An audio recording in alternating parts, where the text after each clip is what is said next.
Most Canadians think the secret to investing is picking the right stock. It is not. The real secret is time. Here is what compounding actually does. Say you invest $200 a month and earn a 6% average annual return. After 30 years, you would have just over $200,000, but only $72,000 of that is money you put in. The rest, more than $120,000, is growth on your growth.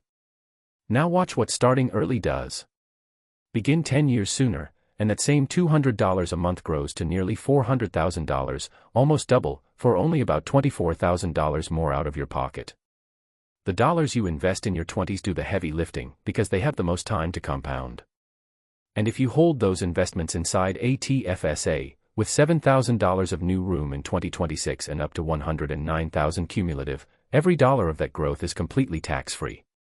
Start small, start now, and let time do the work. This is education, not advice. Figures current as of 2026. Always check the latest figures with an official source.